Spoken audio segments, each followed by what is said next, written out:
মৌসুমি রান্নাঘরে সবাইকে জানাই স্বাগত। আশা করি আপনারা সবাই ভালো আছেন, আমরাও ভালো আছি। তো আমি আজকে রসবড়া বানিয়ে আপনাদের দেখাচ্ছি, খুব সহজেই কিন্তু খেতে দারুণ। আপনারাও একবার বাড়িতে চেষ্টা করতে পারেন। আমি বিউলির ডাল, খোসা ছাড়ানো বিউলির ডাল আমি ভিজিয়ে রেখেছিলাম, তো সেটাকে আমি ভালো করে জল ঝরিয়ে রেখে দিলাম। মিক্সিতে ব্লেন্ড করব। আমার যেহেতু বড় বাটিটার একটু অসুবিধা, ছোটোটা দিয়ে করছি, তাই আমার একবার দুবার লেগেছে, আমি সেইভাবে করে নেব। ব্লেন্ড করার সময় অনেক সময় কি হয়, ডালটা আঠা আঠা তো ঘন হয়ে যায়, সেই ক্ষেত্রে আপনারা কিন্তু 1-2 ফোঁটা জল দিয়ে দিতে পারেন। শুধু খেয়াল রাখতে হবে বেশি যেন জল না হয়ে যায়। তারপরে আমি একটু বেকিং সোডা দিয়ে দেবো। আমি সেটা দেখিয়ে নিলাম আপনাদের, আমি এই বেকিং সোডাটাই ইউজ করছি। অল্প একটু লবণ দিয়ে দেবো। আমি যতটা পরিমাণ নিয়েছি সেই পরিমাণ মতনই বেকিং সোডা আর লবণ দিয়ে নিচ্ছি। আপনারা আপনাদের পরিমাণ মতো দিয়ে নেবেন। যারা আমার ইউটিউব চ্যানেল মৌসুমি রান্নাঘর সাবস্ক্রাইব করে দিয়েছেন, পাশে আছেন, ভিডিওগুলো দেখেন, তাদেরকে জানাই অনেক ধন্যবাদ, অনেক ভালোবাসা। আর যারা এখনও আমার ইউটিউব চ্যানেল মৌসুমি রান্নাঘর সাবস্ক্রাইব করে দেননি, প্লিজ তারা সাবস্ক্রাইব করে দিয়ে আমার পাশে থাকবেন। আপনারা ছাড়া আমি কিছুই না। আপনারা একটা লাইক আর কমেন্ট করলে আমি নিত্য নতুন ভিডিও দিতে উৎসাহ পাবো। আমি ভালো করে হাত দিয়ে মাখিয়ে নিচ্ছি বিউলির ডালটা। এটা চামচ দিয়ে মাখলে কিন্তু হবে না। যত ফেটাবেন, মানে বারবার যত প্রেস করবেন, ওটাকে মাখবেন, তত কিন্তু এটা ফুলবে আর খেতে খুব ভালো হবে। তো সেইভাবে করে আমি কিছুক্ষণ রেস্টে রেখে দিলাম ঢাকা দিয়ে।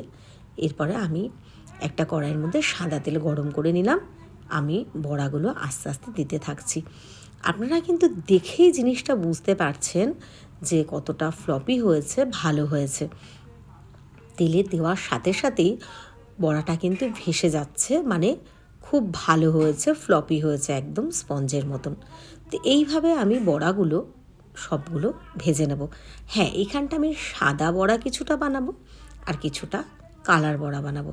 ফুড কালার বাড়িতেই থাকে, তো আমি ফুড কালার মানে রেড কালারটা ব্যবহার করব। তো দেখুন, আমি সাদা কিছুটা বড়া ভেজে আমি তুলে গুছিয়ে রাখলাম। এরপর আমি ফুড কালার দিচ্ছি। কি ফুড কালার দেবো? রেড কালার দিচ্ছি। আপনারা কিন্তু আপনাদের পছন্দ মতন দিতেই পারেন, কারণ ফুড কালার খাবারই কালার, এটা কোনো শরীরের ক্ষতি হয় না। আমাদের বাড়িতে প্রায় সবারই থাকে। আর যারা আমরা রান্নার পোস্ট করি, রান্নার চ্যানেল করি, তাদের জন্য তো এগুলো খুবই প্রয়োজন হয়। তো দেখুন রেড কালারটা, হ্যাঁ আপনারা চাইলে আর একটু কম দিতে পারেন, সেটা আলাদা। আমি যেহেতু কেকের অর্ডার নিয়ে কেক বানাই, আমার এটা বুঝি এক্ষেত্রে কোনো অসুবিধা হয় না এই কালারের, তাই আমি একটু ডিপ কালার করব বলে দেখেই বুঝতে পারছেন কতটা ঘন কালার হয়েছে। তো এইভাবে ভালো করে আমি মাখিয়ে গুছিয়ে নিলাম।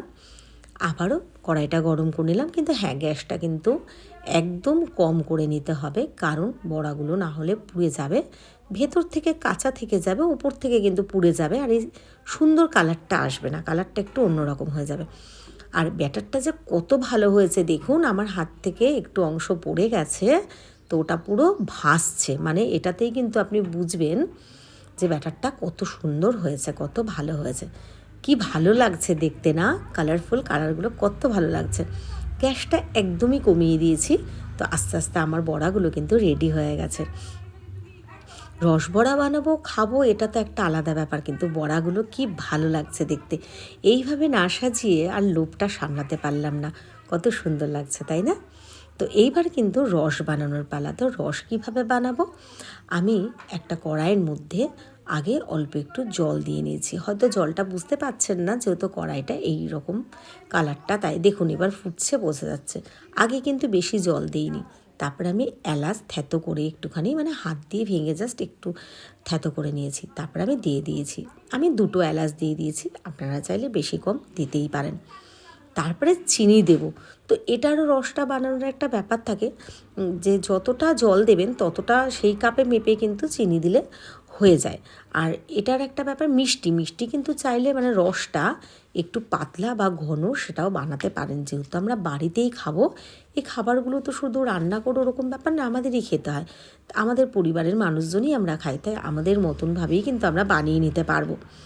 তো দেখতেই পাচ্ছেন, এবার আমি রসটা কিন্তু ভালো করে আমি ফুটিয়ে নিলাম। আর এই রসটার মধ্যে কিন্তু অল্প একটুখানি আমি লবণ দিয়ে নিলাম, সেটা দেখতে পেলেন।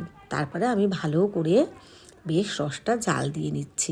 এবার হাত দিয়ে আমি দেখাচ্ছি, একটা বেশ কিন্তু আঠা আঠা ভাব এসে গেছে। তো আমি ভালো করে জাল দিয়ে এটাকে ঘন করে, আর হ্যাঁ, যেহেতু বাড়িতে খাবো রসটা মানে ফেলেই দিতে হবে, একটা ওয়েস্টেজের ব্যাপার, তাই আমি কিন্তু এক কড়া ভরে করিনি।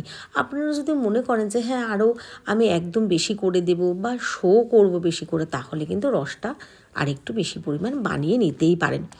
তো আমি এইভাবেই সব বড়াগুলো ওর মধ্যে দিয়ে দিচ্ছি। এবার এই বড়াটা দেওয়ার পরে বেশ কিছুক্ষণ কিন্তু ভালো করে ঢেকে আমি অল্প একটু গ্যাসটা বাড়িয়ে 1 ফুট ফুটিয়ে নিলাম। তারপরে বেশ কিছুক্ষণ টাইম আমি ভিজিয়ে রেখে দিলাম, যাতে রসগুলো পুরো ভেতরে, বড়ার ভেতরে ডুবে যায়। তো দেখতেই পাচ্ছেন রেডি হয়ে গেছে। আমি তুলেও দেখাচ্ছি একটা একটা করে, আর এর মধ্যে আমি রসটা ঢেলেও একটু দেখাবো। খেতে কিন্তু অসাধারণ হয়েছিল। আপনারা একবার বানিয়ে বাড়িতে চেষ্টা করে তারপরে বলতে পারবেন যে হ্যাঁ সত্যিই ভালো হয়েছিল। তো একবার বানিয়ে ফেলুন বাড়িতে, আর অবশ্যই একটা লাইক কমেন্ট করবেন। কেমন লাগলো ভিডিওটা জানাবেন কিন্তু সবাই। ভালো থাকবেন।